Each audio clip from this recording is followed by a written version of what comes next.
আজকের রেসিপি হচ্ছে তেল ছাড়া চিকেন। প্রথমে আমি কড়াইতে তেল ছাড়াই দিয়ে দিয়েছি কাঁচা লঙ্কা, রসুন আর টমেটো, ওটা ভেজে তুলে নিয়েছি। এবার আমি দিয়ে দিয়েছি জিরে, গরম মশলা, তেজপাতা আর রসুন। এরপর দিয়ে দিচ্ছি পেঁয়াজ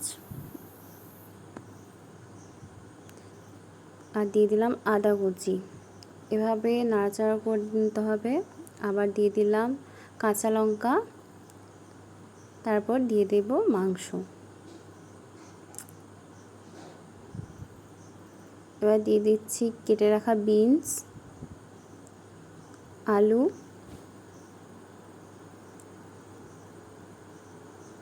দিয়ে বেশ কিছুক্ষণ এভাবে নাড়াচাড়া করতে হবে। এবার আমি দিয়ে দিলাম লবণ।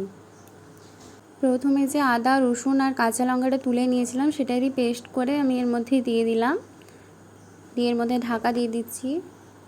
বেশ কিছুক্ষণ হয়ে গেছে। এবার আমি এর মধ্যে দিয়ে দিলাম ফেটিয়ে রাখা টক দই।